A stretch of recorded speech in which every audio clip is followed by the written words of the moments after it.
Saya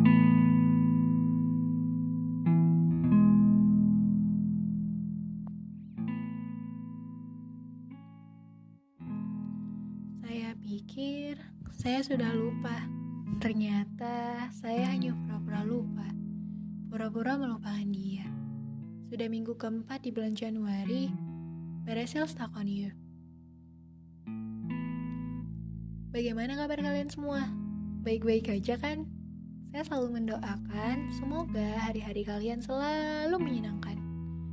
Hari ini saya juga mau minta maaf. Saya udah lama gak nemenin kalian di minggu-minggu sebelumnya. Maafin saya ya. Mana nih senyum-senyum manis kalian? Senyum-senyum yang selalu berhasil ngisi energinya saya. Senyum dulu dong. Gitu kan manis. By the way, waktu berlalu dengan cepat ya. Gak kerasa udah 2002 aja. And I hope this year you will get a gift that you really need and always full of happiness. Sesuai dengan pembukaan awal tadi, episode kali ini saya buat untuk kamu yang masih berhenti di dia.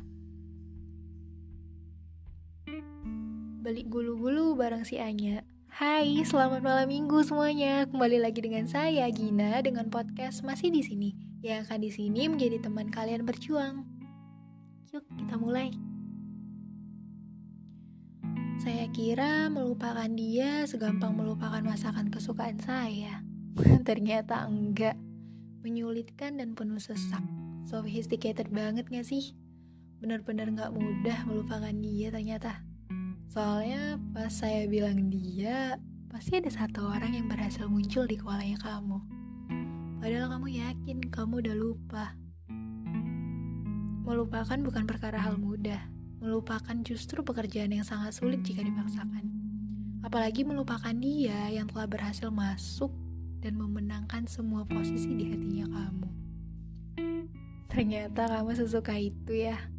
Pantes, sampai sekarang kamu bisa biarin dia bebas bergerak di ruang dimensi khayalmu. Spesial banget pasti. Dia entah siapa kamu menyebutnya ataupun namanya, kamu sangat menyukainya. Bahkan namanya aja mampu buat kamu berdebar, seolah-olah jantung kamu jatuh ke parut atau mungkin berdetak seperti speaker keras di kondangan.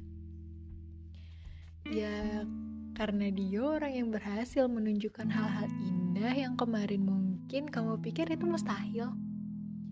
Saya tahu dia pasti orang baik, sangat baik, sampai jadi sespesial ini. Maaf ya, kamu jadi rindu. Rindu banget pasti ya. Doain dia aja ya. Semoga dia selalu bahagia dimanapun dia berada. Maafin saya ya buat kalian jadi rindu sama dia. Kalau aja rindu ada obatnya, mungkin penyakit yang namanya rindu bisa memberikan penghasilan terbanyak untuk setiap pembelian obatnya. Karena pembelinya banyak, belum lagi yang susah sembuh kayak kita. Terkadang saya juga bingung sih, rindu itu sebenarnya buat kita bahagia atau bersedih. Soalnya kadang saya malah sering ngerasain keduanya. Kalau nenek saya bilang, rasanya nano-nano gin. Ada manis, asam, pedas, semua deh pokoknya. Gimana pun itu, dia kiriman Tuhan yang pantas jadi bagian terbaik untuk kita. And I really know, deep in your heart, kamu pengen berteriak keras. Kenapa sih harus dia yang datang dari miliaran orang yang ada di bumi? Dan kenapa harus aku? Tiap orang yang datang, yang kita temuin di hidup kita selalu punya pelajaran yang ngajarin kita banyak hal. Mungkin aja Tuhan sengaja ngirim dia supaya kita bisa belajar tentang hal-hal yang belum pernah kita temuin sebelumnya. Mungkin dia pingin ngajarin caranya jadi orang baik, cara berjuang, karakter yang buat nyaman, atau entah caranya menjalani hidup atau memaknai hidup. Enggak apa-apa, kalau sekarang kamu masih mikirin dia, that's okay. Belajar pelan-pelan buat ikhlasin dia. People come and go. Kita gak bisa maksain orang-orang selalu sama kita selamanya. Mungkin aja bahagianya kamu bukan sama dia atau sebaliknya. Jangan terlalu nyalahin diri kamu sendiri. Pada akhirnya semua orang itu cuma singgah.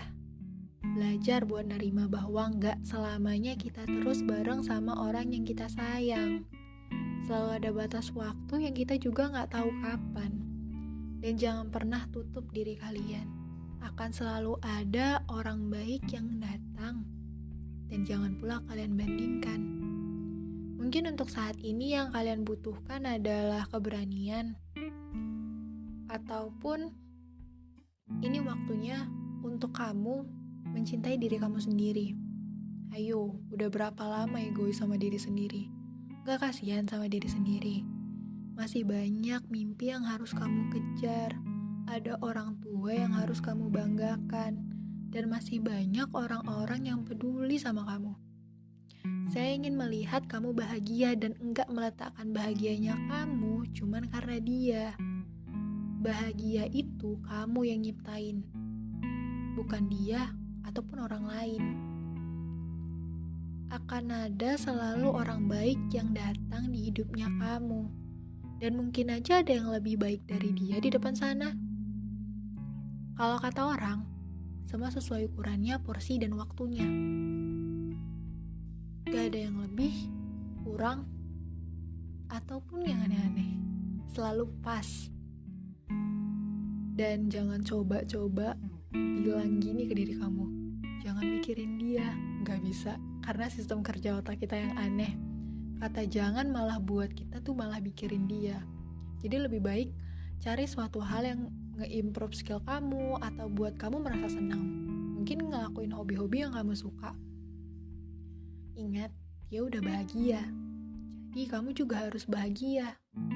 Emang perlu waktu, tapi perlahan. Dan jika kalian jumpa dia lagi, pasti gak kayak sekarang lagi. Semua butuh proses, jadi jalanin dan hadapin dengan tangguh.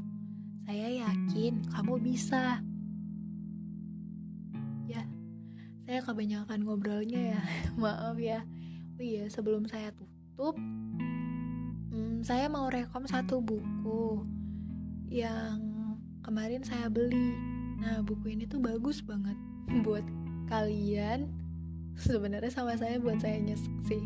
Tapi jujur bukunya ini bagus banget. Saking bagusnya tuh saya gak berani ngelanjutin di halaman-halaman berikutnya. Jadi ada satu part yang buat saya tuh nge-stuck, berhenti baca bukunya. Tapi saya pingin tahu gitu. Cuman saya belum berani. Tapi di Jumat kemarin saya berani nyelesain buku itu. Jadi saya bakal bacain buku yang menurut saya bagus dan mesti kalian baca ya, karena buku ini di belakang bukunya bilang buku ini untuk semua orang, untuk semua lelah dan perjuangan, untuk semua pengorbanan yang belum terbayarkan, untuk semua yang ingin bersuara tapi sering kali dibungkam, untuk orang-orang kecil yang masih percaya akan mimpi, dan kekuatan orang-orang baik. Buku ini untuk kalian. Jadi saya saran kamu baca buku ini. Saya mulai ya.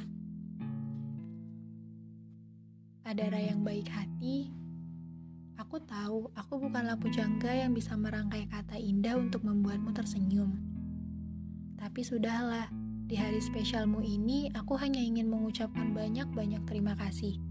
Terima kasih karena kamu sudah memberi pengaruh besar dalam hidupku, menjadi malaikat baik untukku. Sebenarnya aku tidak ingin kita terlalu dekat seperti ini. Karena hal yang aku takutkan adalah ketika orang-orang di luar sana jadi tahu apa yang aku rasakan, apa yang aku hidup sekarang, apa yang aku tanggung, dan beragam kesedihan lainnya yang membuat orang lain takut bermain, berinteraksi dengan Ariel yang sebenar-benarnya Ariel di sini. Aku gak mau kamu tahu aku sering mimisan terus. Aku gak mau kamu tahu aku berasal dari keluarga yang punya banyak masalah di dalamnya. Aku gak mau kamu tahu aku yang sering jualan koran tiap sore, sampai cerita tentang aku jual ponsel demi Nala agar bisa ikut study tour di sekolahnya. Itu semua aku lakukan demi mempertahankan hidup dan rasa damai di keluargaku sendiri. Aku pinginnya kamu tahu aku adalah Ariel yang sama seperti banyak anak laki-laki lainnya. Itu saja. Tapi entah kenapa Tuhan memilih kamu sebagai pendengar semuanya. Padahal kamu teman baruku di sini. Apakah memang kamu dikirimkan untuk menjadi pendengar dari segala kisah ini? Apa karena Tuhan begitu menyayangiku, jadi Dia tidak ingin aku menanggung beban ini sendiri? Mungkin memang benar begitu ya. Maaf, malah jadi cerita begini. Adara, selamat ulang tahun ya. Aku sayang banget sama Adara. Saking sayangnya aku sampai takut kamu tertular sama apa yang aku hidup sekarang. Ya walaupun sampai sekarang aku masih belum check up dan gak tahu aku terkena penyakit apa. Tapi kalau aku boleh jujur akhir-akhir ini aku rasa capek banget untuk hidup. Bukan aku kurang bersyukur atau apa, Jangan emosi dulu ya. Aku ngerasa benar-benar lelah di posisi aku yang sekarang. Terkadang aku iri sama mereka yang benar-benar bisa menikmati masa remajanya. Bisa menikmati makanan enak, pakaian serba baru dan bagus, merasakan suasana belajar yang damai dalam rumahnya, dan mendapatkan kasih sayang yang benar-benar tulus dari ayah juga ibu. Tapi sayangnya, ibu memberikanku keistimewaan untuk merasakan yang enggak dirasakan semua orang seusiaku. Bukan hanya capek dalam bentuk tekanan sosial yang aku dapat, Fisik aku juga akhir-akhir ini begitu lemah dan mudah kelelahan. Aku sudah berusaha menyeimbangkan pola makan tidur dan belajar. Alhasil nilaiku malah semakin turun. Mungkin aku harus sering begadang lagi untuk belajar seperti dulu biar nilaiku stabil kembali. Mungkin dengan begini aku akan tumbuh menjadi orang yang bisa menghargai pekerjaan orang lain, menghargai uang dan menghargai arti sebuah kehidupan. Aku jadi takut kalau aku gak menghargai makanan karena untuk mendapatkannya aja sampai susah payah. Aku cuma berharap semoga apa-apa yang sudah kamu lakukan, bakal dapat ganjaran yang setimpal dari Tuhan. Karena untuk membalasnya, aku gak punya apa-apa selain kata terima kasih. Aku senang bisa jadi bagian pertambahan umur kamu dari hari ini. Karena belum tentu esok di umur yang ke-18 nanti, aku masih ada di bumi. Oh iya, siapa tahu aku sudah bisa melihatmu dari ketinggian, dari surga yang begitu damai. Semoga kamu selalu bahagia, semakin jenius dan selalu jadi anak baik hati untuk semua orang ya. Bumi ini masih butuh kekuatan orang-orang baik sepertimu. Maaf ya kalau hari ini aku benar-benar menyebalkan untuk kamu. Aku cuma berusaha mengukir cerita agar membekas selalu di ingatan kamu. Selamat membaca buku-buku sederhana dariku. Semoga berkenan di hatimu ya. Oh iya, satu lagi, kamu tahu nggak kenapa aku ngasih kamu buku? Iya, walaupun memang nggak seberapa harganya daripada kado dari ayahmu atau teman-temanmu di Bandung. Buku itu abadi, Tulisan itu akan selalu ada. Aku berharap kalau nanti aku pergi, kamu tetap bisa merasakan adanya aku di sampingmu. Kamu bisa tetap berbicara denganku lewat buku ini. Sekali lagi, selamat bertambah usia anak baik. Semoga Tuhan selalu menyayangimu. Salam hangat dari yang ingin sekali menjadi pacarmu. Tapi aku urungkan niat ini karena kalau nanti aku pergi, kita LDR-annya begitu jauh, surga dan bumi. Nanti malah kamu gak bisa move on dari aku. Kita gak bisa kirim surat atau menebus rasa rindu, atau bertemu bareng setahun sekali. Tapi aku akan selalu mendoakan dan menjagamu. Terima kasih sudah hadir dalam hidupku. Begitu indah dan bermakna. Ariel Sakti dan Nurendra. Tolong simpan surat ini di tempat teduh yang kamu sukai setelah selesai dibaca. Selamat tidur semuanya. Jangan lupa berdoa, cuci kaki, dan mimpi yang indah ya. Udah buruan tidur biar besok kamunya lebih fit. Selamat malam. Sampai jumpa di episode selanjutnya. Tetap tungguin podcast masih di sini ya. Terima kasih. Jaga diri kamu baik-baik ya. See you.